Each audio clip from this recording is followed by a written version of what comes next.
Today's your dad's birthday. Happy birthday, Dad. You doing anything special I don't with think him? he's here today. I didn't see him at first hour, so Isaiah said he would have been testing. What kind of cupcakes do you do? Is his favorite? What are his favorite cupcakes?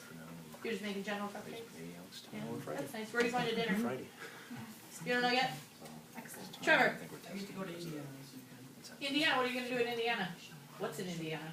My parents' friends. Oh, okay. I always ask that same question when I find visitors from out of the country to Wisconsin. Why Wisconsin? Well, like, there are like 2 people, like 2 younger kids there. Oh, good.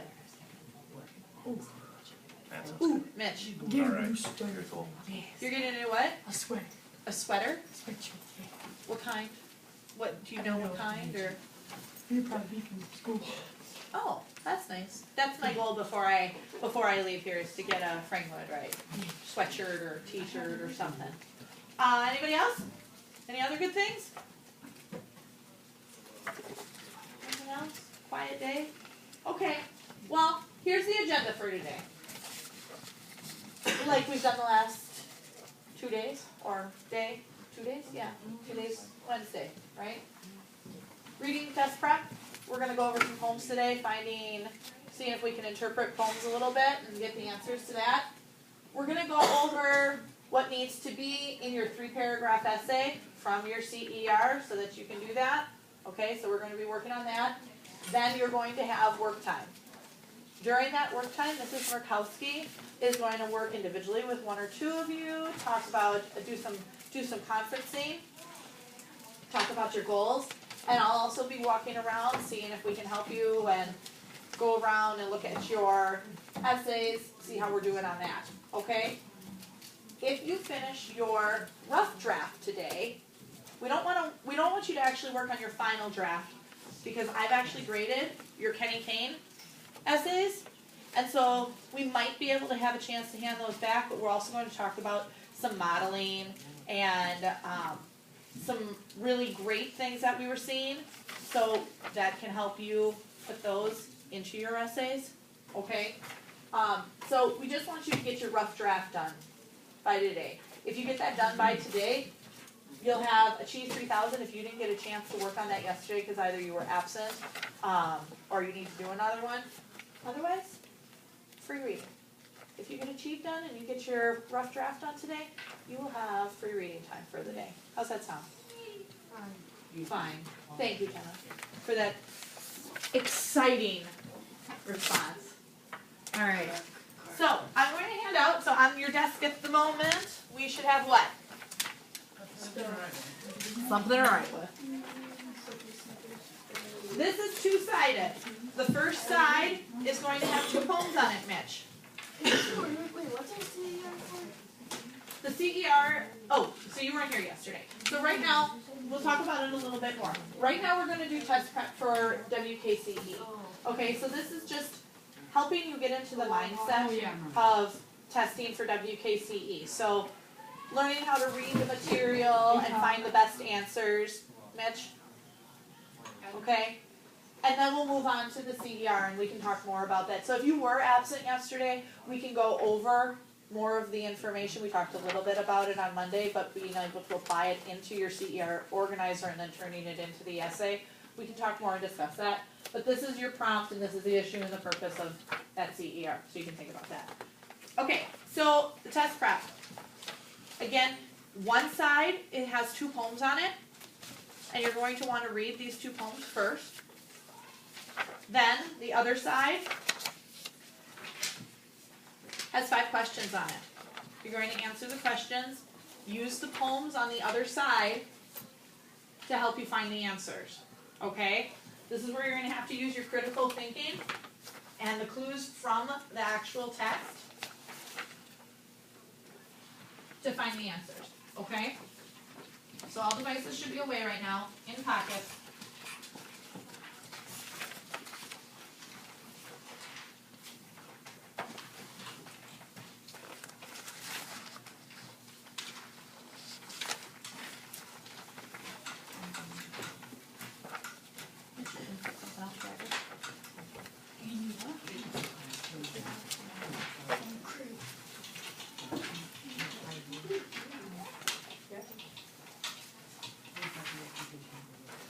So for WKCE, you won't be able to have anybody read these to you, so I want you to take time, read them by yourself, read them carefully, and take a look at the answers and go through that. I'm gonna give you a little bit of time to work on it, okay?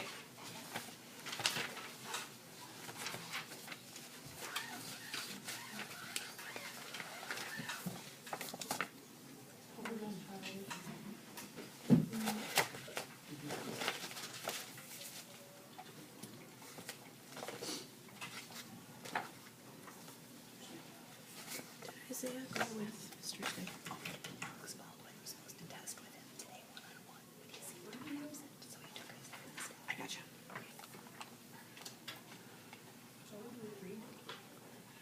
What's that, Alex? Oh, never mind, I didn't see the picture. Yep, you wanna read the two poems, and then look at the questions on the back, and you're going to have to continue to reference the poems to find the best answers.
So when I went through and I wrote background on the ones that didn't have them, and then I changed the claims to whichever one needed to be a 3 or 4.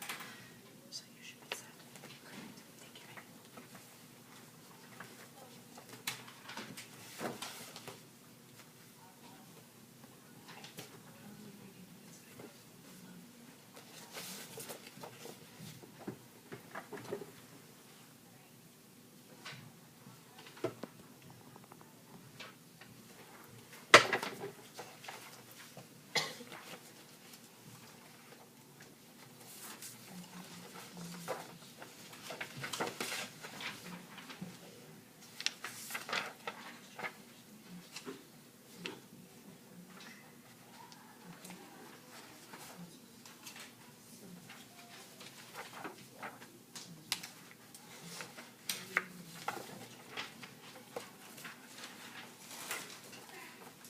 One test taking strategy to remember to use is when you think you're done, there's no harm in going back and checking it. Okay?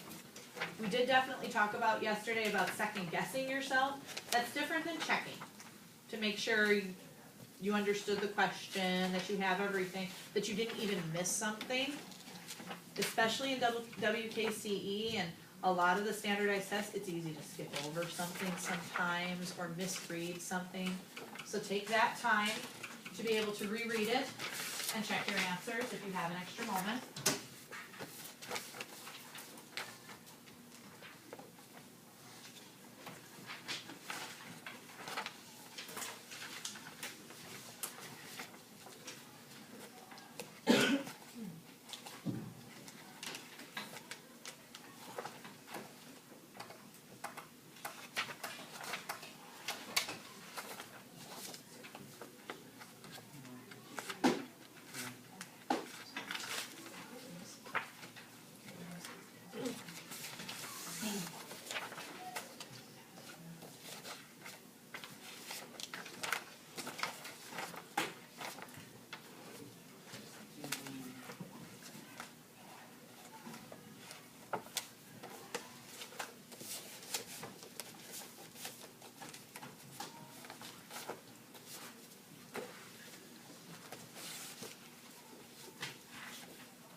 another minute or so to finish it up. Okay? Most of you are coming down to the last question or so.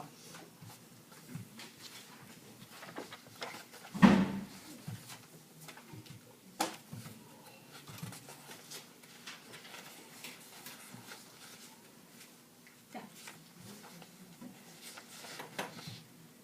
I miss more people.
Okay, let's take a look at what we have here. All right, let's go through the answers. Can somebody read number 1 for me?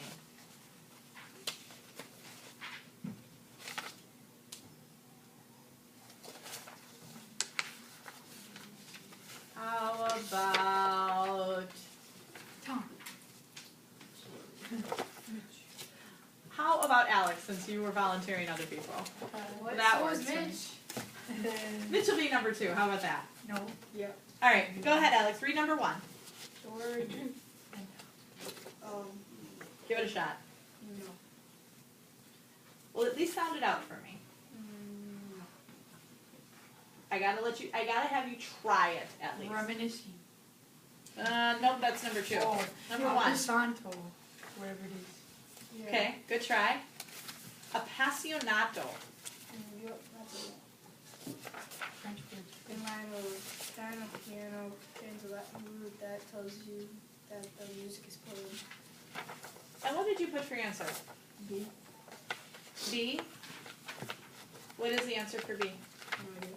I mean, Bradley and Jameson. Okay, do we agree? Does somebody have something different? Trevor? With strong feeling. Oh, I'm sorry, I was looking at Ty.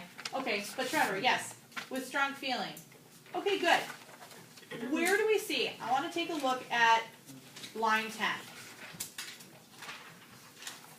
Trevor, read line 10. To go on magical minds. Oh, line 10 in the poem Piano. Oh. Actually, do me a favor and read the stanza for me. Okay? Okay. Oh. The stanza would be the grouping. So go ahead and read, start on line 9. Okay, so now it is a band of singers who burst into flames with the great blessed piano Appassionato. Passiano. The owner of childish days is upon me. Okay. So sometimes to help you find your answer, you also need to take a look at what's in the line of before it and the line after it to see if that helps you. So can somebody tell me a key word they found? So D is the answer. With strong feeling. Okay?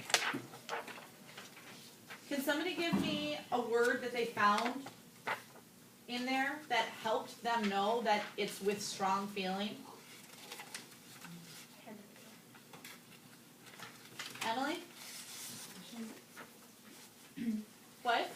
Passion. Passion. Where did you see passion? In appassionado. So you're breaking the word down to get to an answer, right? So you know what the word passion is, right? If you have passion, you have strong feelings about something, that's a good way to look at it. What word maybe in the poem, or what phrase in the poem might help us to know that this is a very passionate word? Let's look at stanza 9, or line 9. So now it is in vain for the singer to burst into clamor with the great black piano appassionato. If you burst into clamor, does that sound soft or quiet? No. No, thank you. So B, I can see where Alex was going, loudly, but does that sound funny, humorously? Bursting into clamor, does that sound funny? So that first part might sound loud, right? Clamor is loud, maybe. But humor, not so much. So you have to look at both parts of that answer. And with a gentle touch. Bursting isn't gentle, is it? No. So sometimes you need to look, sometimes you're going to see an answer and it's just glaring at you. You know it. But sometimes you need to read through and use reasoning and that deductive reasoning to decide which one is right and wrong. Okay? All right, let's take number 2. Mitch, go ahead and read that one. What is the main purpose of reminiscing? What did you have for that one? B. B. Can you read that? That's correct. To capture a feeling from the past. So why did you choose B? Because it didn't say like any to describe a person. Good. To describe anybody from the past. Didn't debate whether a childhood or adulthood is better. Good. And it didn't tell a story about a childhood experience. So how do we know it didn't tell a story? Because of the poem. Well, a poem can sometimes tell a story, but there was no plot in here, right? There was no climax or anything. I mean, if you're thinking of your plot line that we've talked about, that wasn't in there, so your story doesn't work, right? So good. It's B.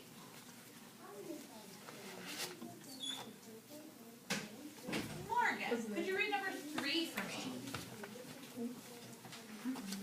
In lines 11 and 12 the piano, the word my manhood is cast down in the blood of remembrance means that this is just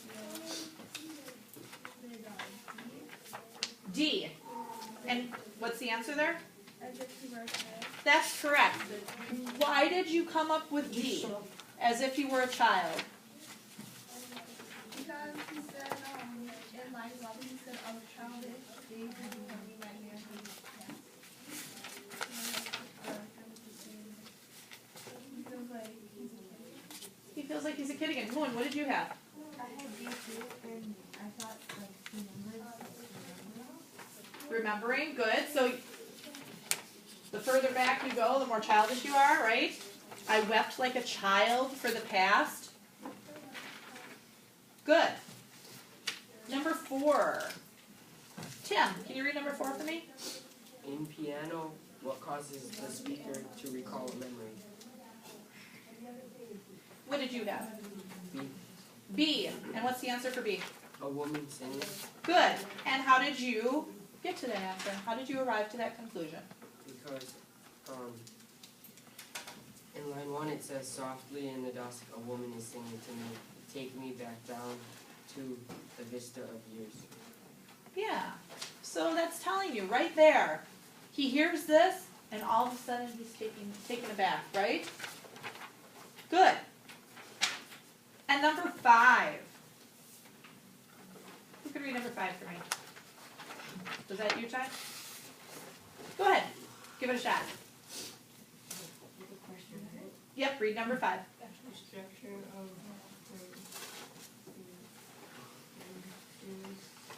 Good, reminiscing. is similar to that of channel and that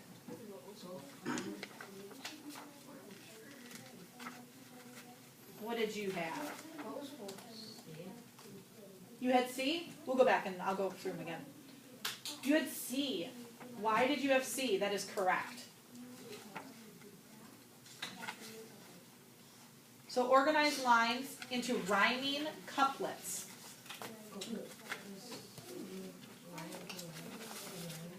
What's a couplet? What's a couplet?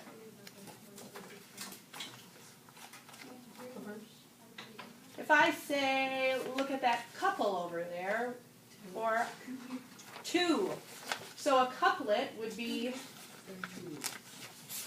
2 lines that are rhyming. Okay? So do we see that in the poem?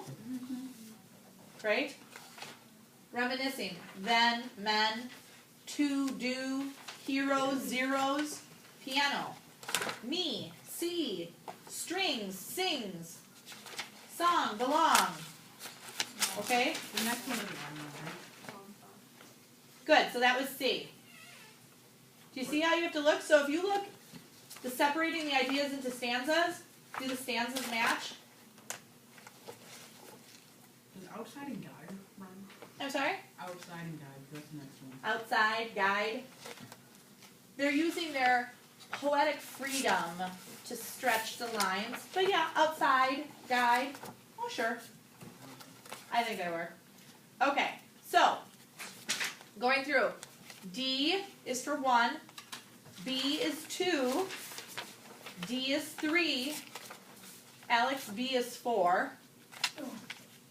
And then C is 5. Alright? So in this one, you have to really read the context and choose the best answers.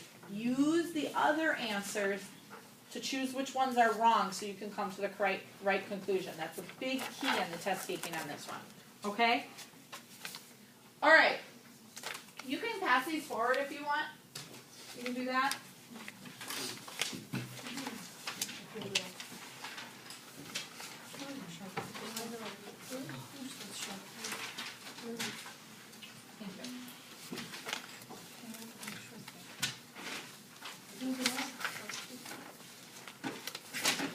So we're going to switch gears here, guys, and move on to our CERs. So everybody at this moment should have out their CER form. That half sheet that we had also, if you have that.